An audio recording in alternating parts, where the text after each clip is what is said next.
I can't take it anymore. Please, let's get a divorce. I whispered as I pressed my head against the cold floor. It had been 15 years since our son was born and I started working at my in-laws' factory. Because of being family, I never received any salary and endured being treated like a housemaid. My father-in-law refuses to change his ways, and my mother-in-law constantly interferes with how the employees are treated. And instead of putting a stop to it, my husband blindly believes that everything his parents do is right. When I returned home, there was no help with childcare or household chores.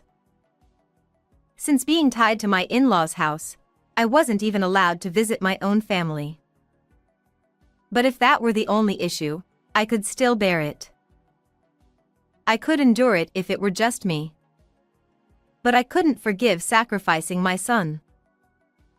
My husband didn't even bother to ask our son, who would soon graduate from high school, about his wishes. He simply proposed making him work at the factory. My husband's argument was that, like himself, our son, as the heir, should start working at the factory early. But our son didn't want any of that. Was this man not only exploiting me but also aiming to exploit our son's life? When that thought crossed my mind, my patience reached its limit. My husband looked down at me coldly as he sipped his hot coffee while I resolved to bring up the divorce. Divorce, huh? Fine by me, but you still need to work at the factory after that. My name is Elizabeth, and I'm turning 45 this year. Influenced by my father, who was an engineer, I had a fondness for tinkering with machines from a young age. I pursued studies in electronics engineering at a technical school. After starting my career, I met my current husband, Tony, at a meeting with a client. During discussions about ordering parts from the town factory owned by my husband's father, Tony and I hit it off as I continued to visit the factory for meetings. Tony confessed his feelings to me, and we began dating with marriage in mind. Back in those days, when it was still very much a male-dominated society, especially in the field of technology, I had assumed that being a female engineer at a client company wouldn't leave a good impression.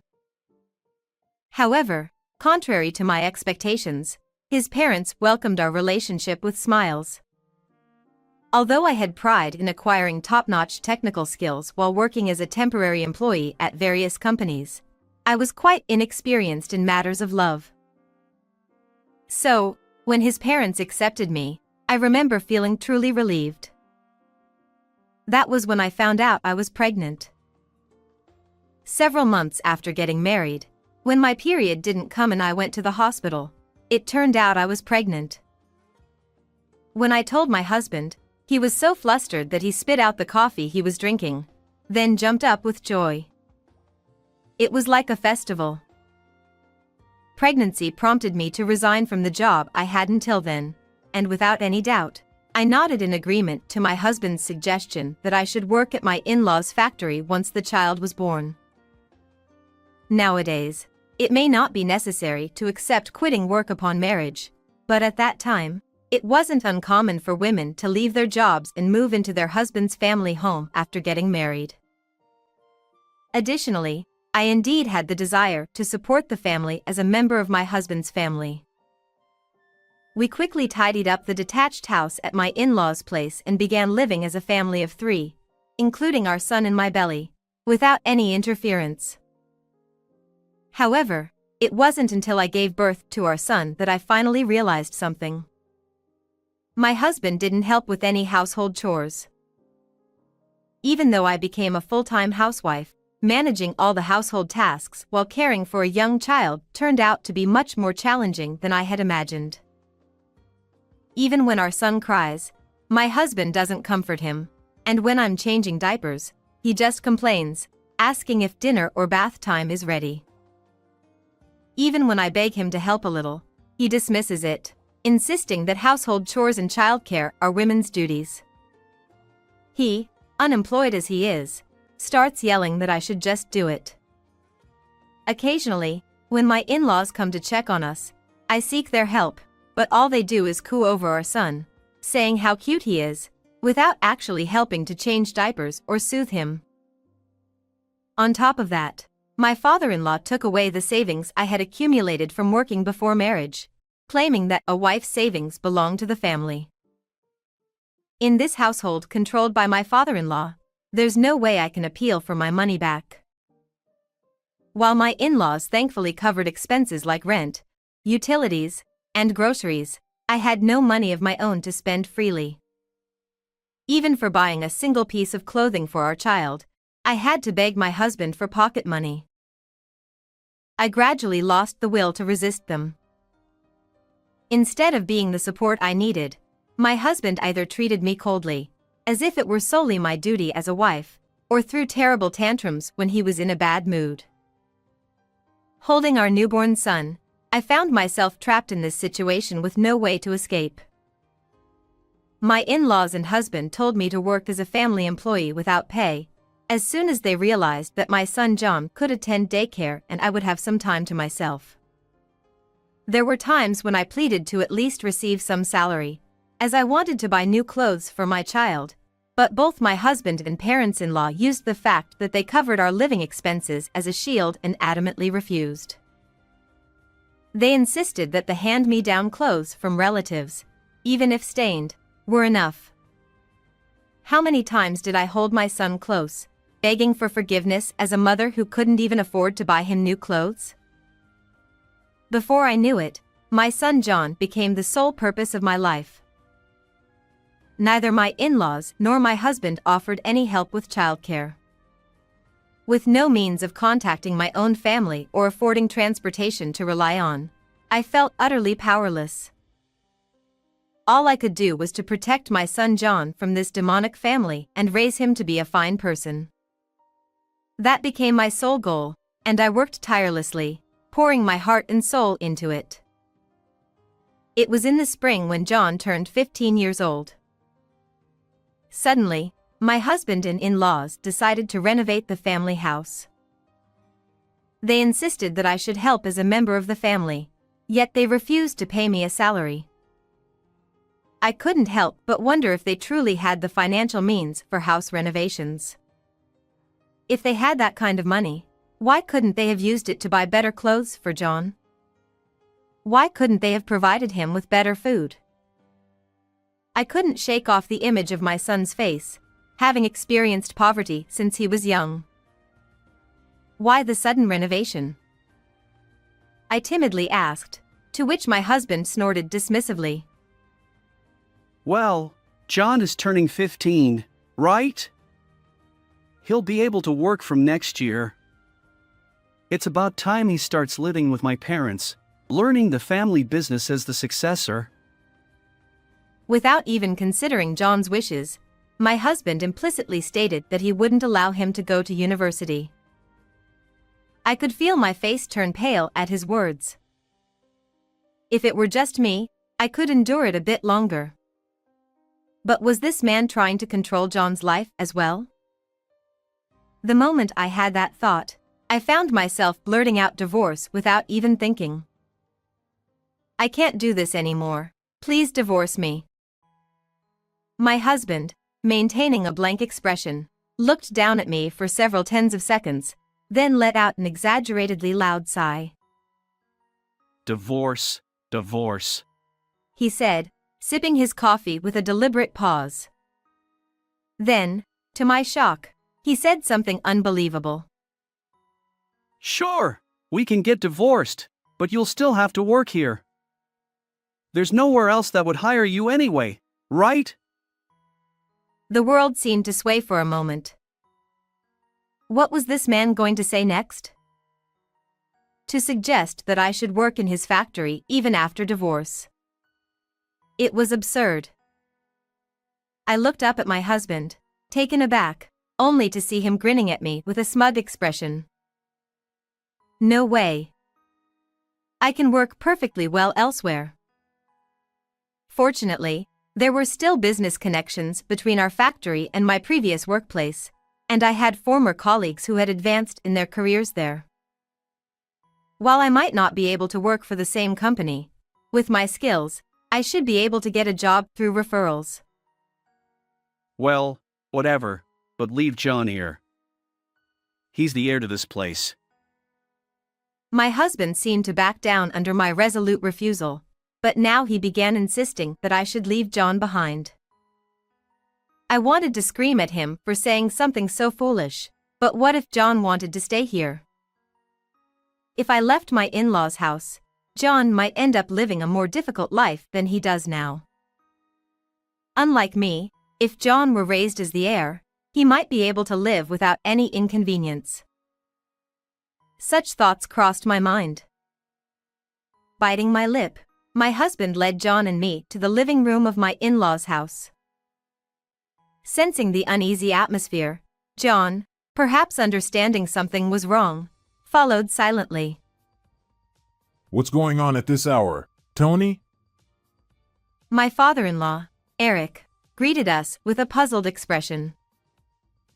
She wants a divorce. My husband declared, in a somewhat joking tone. Upon hearing those words, I could tell that John, who was following behind us, gasped in surprise. When my father-in-law gave us a once-over with a critical eye, he patted his ample belly and silently led us into the living room.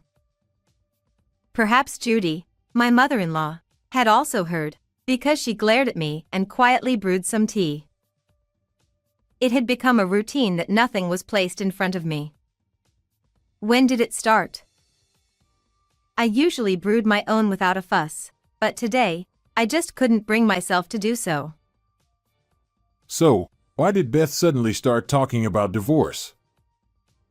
Father-in-law asked my husband while sipping his hot tea. Somehow, my father-in-law had started calling me by a nickname. When I was called by that nickname for the first time, I thought it might have been a mishearing, but it wasn't.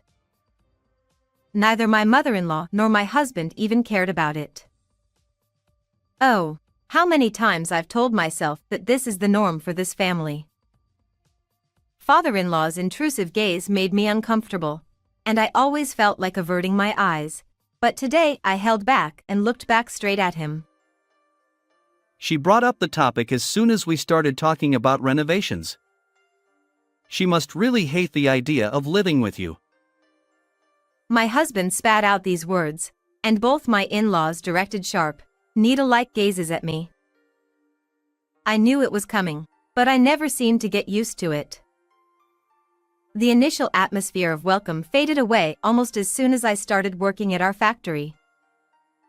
The first time I expressed an opinion about the production line at the factory, my father-in-law erupted in fury, insisting that his way was the best. But what seemed to bother him even more was that I didn't give up on suggesting improvements and insisted on making good products.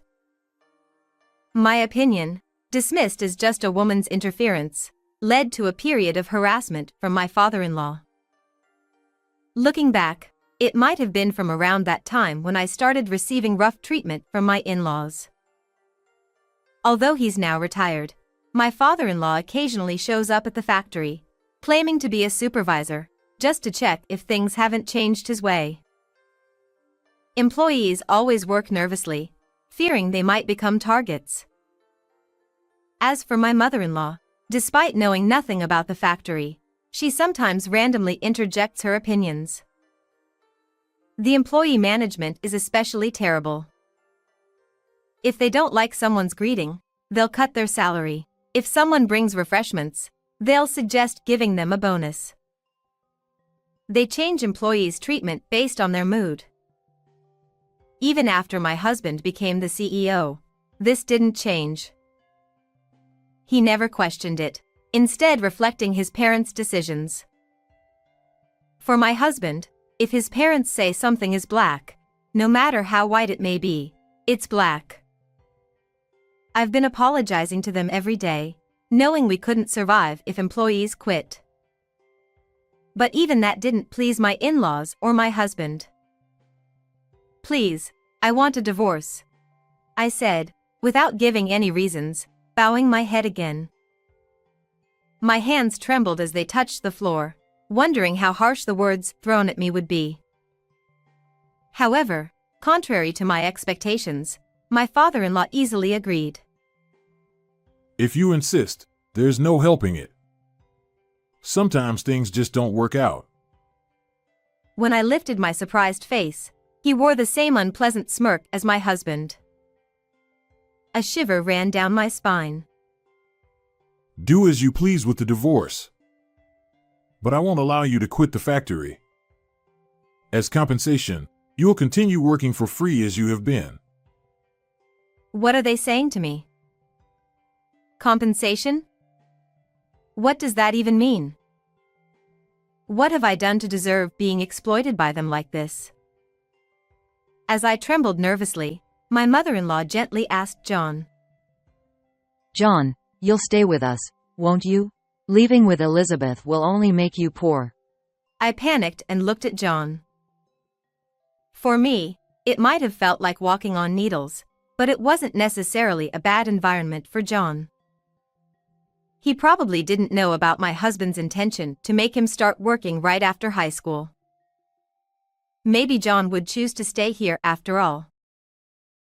When John, who had been silent until then, finally spoke, I was so afraid that I involuntarily closed my eyes. I'm going with Mom. Without hesitation, he firmly declared his decision, and I looked up at John. He smiled kindly at me, despite my probably pathetic expression, and then turned his gaze sternly toward my in-laws and husband. John, you're the heir to this family. I won't allow you to leave. My husband shouted angrily. John, please reconsider what you're saying. John, who do you think raised you? Seemingly shocked by John's determination, my mother-in-law hurriedly tried to persuade him, while my father-in-law, even more than my husband, turned red-faced and spat out his words in agitation. But John, as if protecting me, spoke up clearly once more. It was Mom who raised me. I've never once thought of Dad, Grandpa, or Grandma who bullied Mom and never took care of her as family. When did my son's back become so strong? The son I thought I had to protect is now protecting me. Despite feeling pathetic, I couldn't help but feel incredibly happy. It was a story I heard later from the family court mediator, but apparently, my husband and in-laws, panicking at the thought of losing their heir, consulted a lawyer acquaintance to see if there was any way out. However, unlike in the distant past, ultimately, the child's opinion takes precedence in such matters. Especially if a soon-to-be adult, like our 15-year-old son, has clearly chosen his mother, overturning that decision would be difficult. Reluctantly, my husband gave up custody of our son and begrudgingly agreed to asset division. However, when I requested payment for the wages I had earned while working for my in-laws all these years, they flatly refused, claiming I wasn't an employee and that I had been helping out of my own accord. After the discussion with my in-laws, the next day, I gathered a few belongings with my son and returned to my parents' home, where I hadn't been able to go for many years. My parents were surprised to see their daughter and their grandson, whom they hadn't seen since he was a child, suddenly return, but they welcomed us warmly without saying a word. I'm sorry I couldn't come back for so long. What are you talking about? I'm sorry for not realizing sooner. As soon as I explained the situation and apologized tearfully, my mother cried even more than I did and hugged me and John tightly.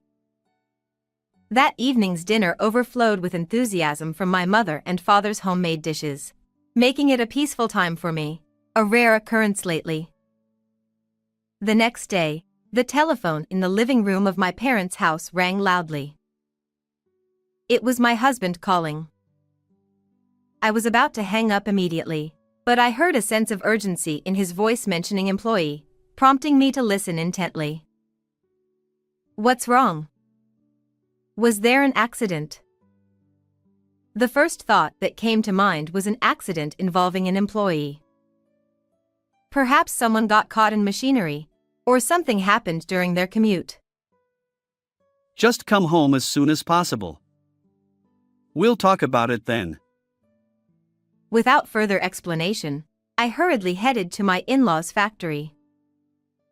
The usually noisy factory, filled with the sounds of machinery, was oddly silent today.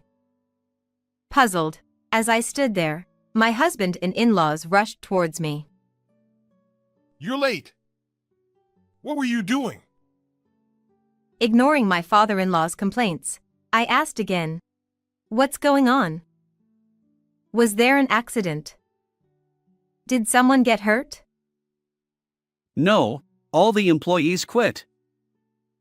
In my hurried inquiry, the unexpected words reached my ears. Did they quit? All of them? I repeated in disbelief. Such signs were nowhere to be seen yesterday. No, maybe one or two were already fed up with my father-in-law's unreasonable demands. Or was it my mother-in-law nagging again? Although there were some instances, it wasn't expected for all of them to quit suddenly.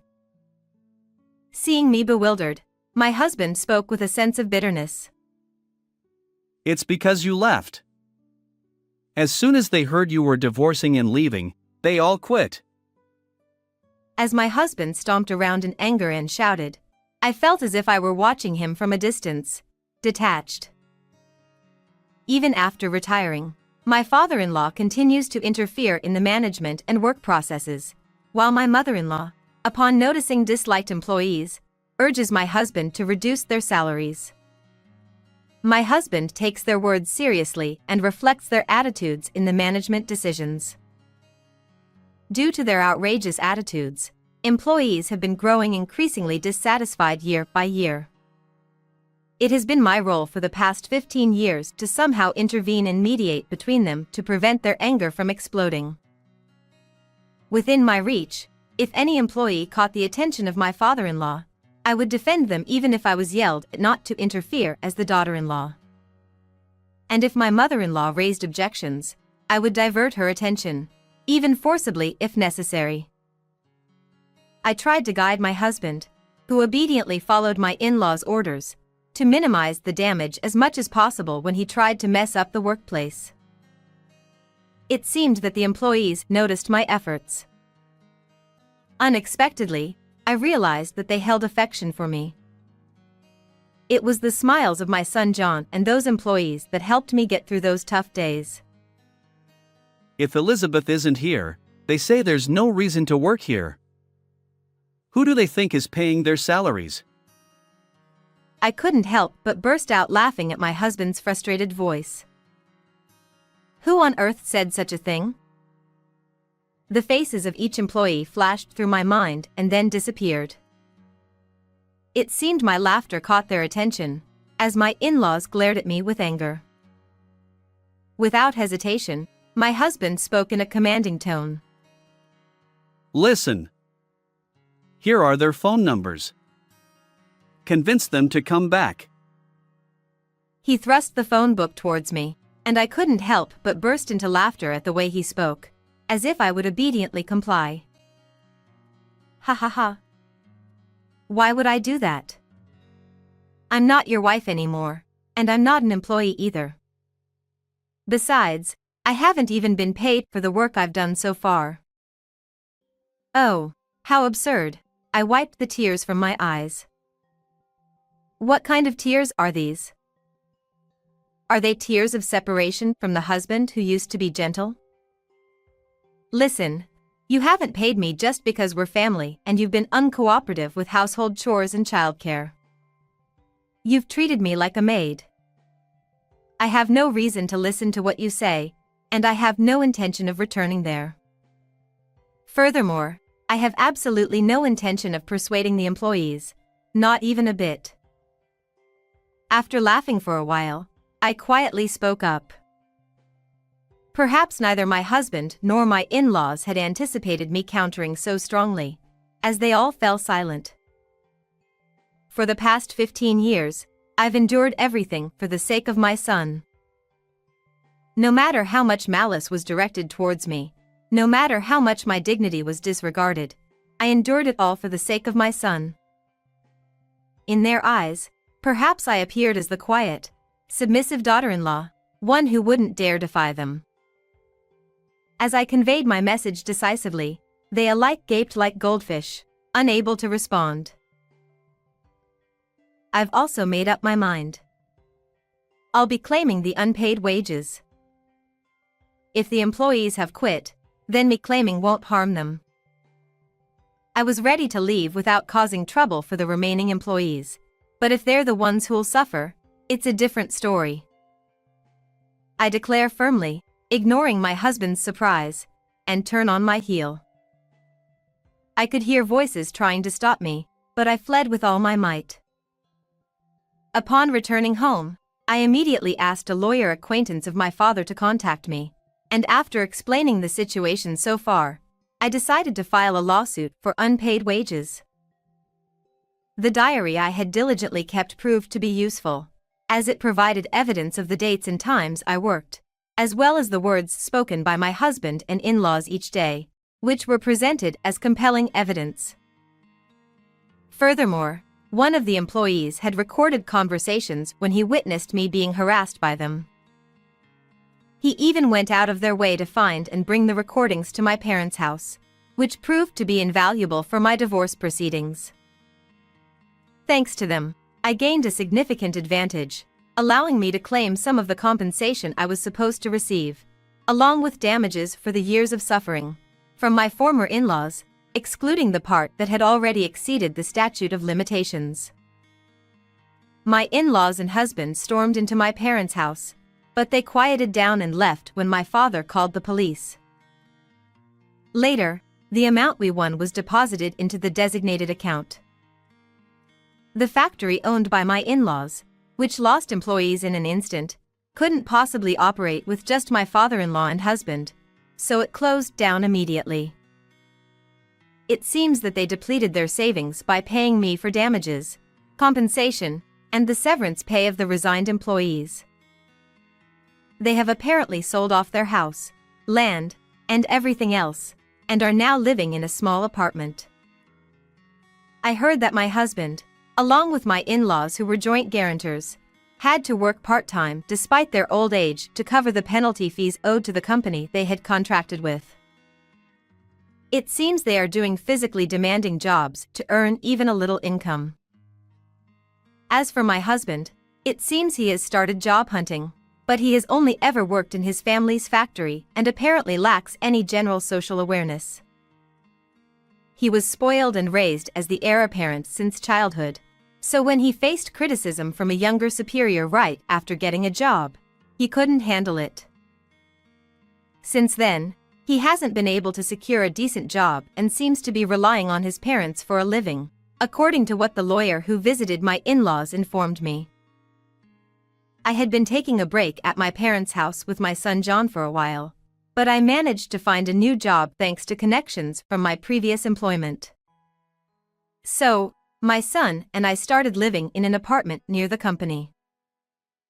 My parents said I could commute from their place, but I didn't want to rely on them indefinitely, considering their old age.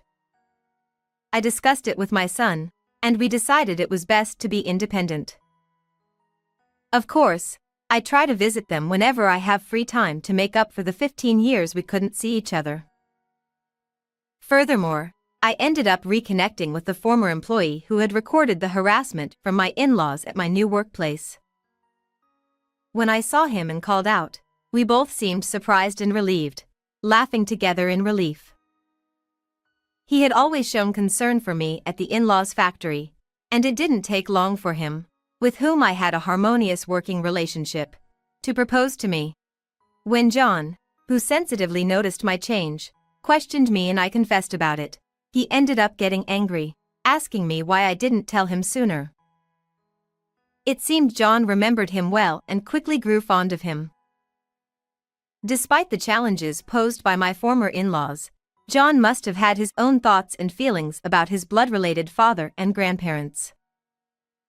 However, those concerns quickly vanished when I saw John and my new husband bonding while happily building model kits together. All right, time for dinner. You too. I called out as I served freshly made meat spaghetti. Both at work and at home, I feel an overwhelming sense of happiness. It's almost scary how happy I am. Those difficult days were perhaps meant to lead to the happiness we have today. I'm sure the day when the three of us laugh off those tough times together isn't too far away.